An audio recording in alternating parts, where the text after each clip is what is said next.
L'anglais est partout. Allumez la radio, les chansons sont en anglais. Les deuxièmes langues qui s'imposent, la langue de l'Internet. Aujourd'hui, tout est en anglais. Mais pourquoi?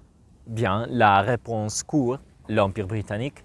La réponse longue, si la France aussi avait son empire colonial, pourquoi l'anglais était devenu la langue dominante autour du monde et pas le français?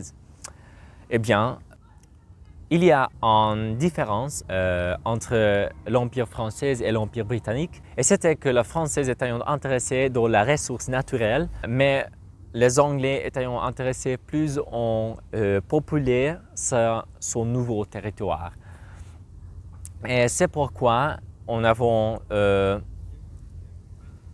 plus de pays anglo-saxons autour du monde qui sont habitués par les francophones. C'était pourquoi dans le Canada et dans les États-Unis, l'anglais était devenu la langue dominante. Et grâce à la victoire des États-Unis dans les guerres mondiales, l'anglais était devenu la lingua franca du monde. Mais qu'est-ce qu'un lingua franca? La lingua franca est une langue commune utilisée par la communication entre les différentes nations dans une région culturelle ou géographique. On a plusieurs de cette lingua franca autour de l'histoire. Par exemple, le chinois était très dominante en Extrême-Orient, où l'allemande était utilisée comme la langue de l'industrie en Europe, car l'Allemagne était un pays historiquement très développé dans ce domaine. Et la française était la langue de la diplomatie, de la haute culture. Et la française était la langue de la noblesse autour de l'Europe, car la France était un des pays les plus puissants en Europe. Mais grâce à l'influence des États-Unis, la française était remplacée par l'anglais comme la langue commune. Mais la domination de l'anglais est plus forte de quelques autres lingua franca autour de l'histoire. Et c'est pourquoi l'anglais était venu juste au bon temps pour devenir une langue beaucoup plus dominante avec l'introduction de la mass media. Avec l'Internet en général, l'anglais était imposé autour du monde entier comme la langue commune.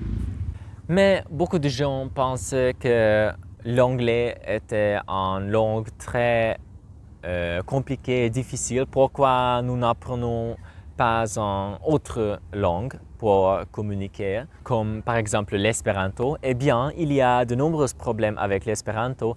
Un de ces problèmes est que nous n'avons pas un Esperanto Land et nous n'avons pas beaucoup de contenu en espéranto, mais les contenus ou l'input compréhensible est très important dans l'apprentissage de langues étrangères. Et en anglais, nous avons plus de contenu de quelques autres langues.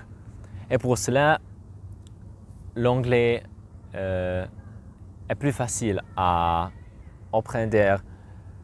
C'est possible que l'anglais va être remplacé par une autre langue dans le futur. C'est l'heure de l'opinion, je ne pense pas. Je pense que l'anglais, comme la langue commune du monde, est là pour rester. Mais c'est possible que la française va gagner en influence dans le prochain futur grâce aux beaucoup de pays francophones en Afrique, car ces pays en Afrique avaient son population en croissance. Et la française est une langue déjà très étudiée, car la France, ce n'est pas seulement un pouvoir politique et économique, mais aussi avec un très fort soft power grâce à l'attrait culturel de la France en général. Et pour cela, la française est une langue déjà très étudiée et c'est probablement va être multipliée par l'augmentation du nombre de locuteurs. Et comme ça, la française pourrait gagner en influence dans le futur.